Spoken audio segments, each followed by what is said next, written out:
সম্পূর্ণ হয়েছে। এ বিষয়ে বিস্তারিত জানাতে রাজশাহী নগরীর কুমারপাড়া থেকে আমাদের সঙ্গে যুক্ত আছেন সহকর্মী রাকিবুল হাসান। যাচ্ছি রাকিবুলের কাছে। রাকিব, জানাবেন যে নির্বাচনকে ঘিরে রাজশাহীর সার্বিক আইন শৃঙ্খলা পরিস্থিতি কেমন রয়েছে?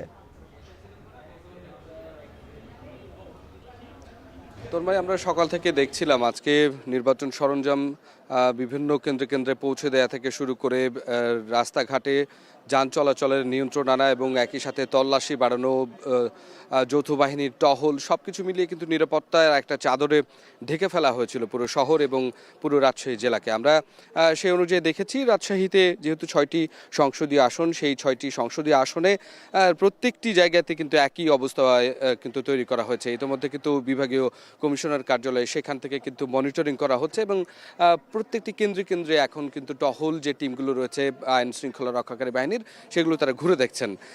আমরা জানি যে রাজশাহী সদর আসন সেটিতে প্রায় 115টি যে ভোট কেন্দ্র, সেই 115টি ভোট কেন্দ্রে প্রত্যেকটি জায়গায় যে নিরাপত্তা বাহিনী তারা যেমন গেছে, একই সাথে এখানে পুলিশ, আনসার এবং মহিলা আনসার যারা রয়েছেন, প্রিজাইডিং অফিসার এবং সহকারী প্রিজাইডিং অফিসার, তারাও কিন্তু নিরাপত্তার চাদরে পুরো কিন্তু কেন্দ্রটিকে আসলে গুছিয়ে তুলছেন।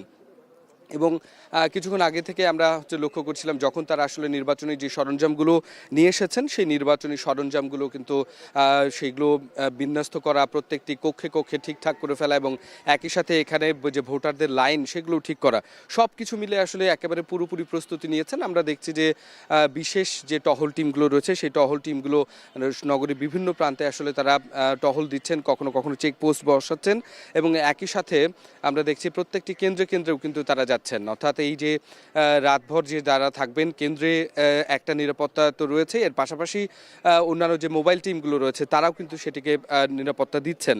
আমরা আজকে বিকেল ঠিক দুপুরের দিকে বিভাগীয় কমিশনার তিনি যেটি আসলে সাংবাদিকদেরকে জানিয়েছেন যে এখানে যৌথ টিম যেমন থাকবে, একই সাথে কিন্তু এটা মনিটর করার জন্য আইন শৃঙ্খলা রক্ষাকারী বাহিনীর অনেকের কিন্তু যে বডি ক্যাম বসানো হয়েছে, সেগুলো কিন্তু পর্যবেক্ষণের জন্য বিভাগীয় কমিশনারের কার্যালয়ে সেখানে একটি মনিটরিং টিম রাখা হয়েছে এবং তারা এটি সার্বক্ষণিক পর্যবেক্ষণ করবেন এবং আইন শৃঙ্খলা পরিস্থিতি প্রত্যেকটি জায়গায় আসলে যেন নিশ্চিত হয় এবং নিরাপত্তার মধ্যে থাকতে পারে, সেই বিষয়গুলো তারা পর্যবেক্ষণ করবেন এবং বলছেন যে কোনো ধরনের সমস্যায় 5 মিনিটের মধ্যে প্রত্যেকটি কেন্দ্রে পৌঁছে যাওয়া হবে। তো এখন পর্যন্ত আমরা লক্ষ্য করছি যে আইন শৃঙ্খলা রক্ষাকারী বাহিনী বেশ তাদের যে তৎপরতা সেটি বাড়িয়েছেন এবং এটি চলমান আছে। তো এই ছিল আমার কাছে সবশেষ। রাজশাহী থেকে নির্বাচন প্রস্তুতির সবশেষ খবর।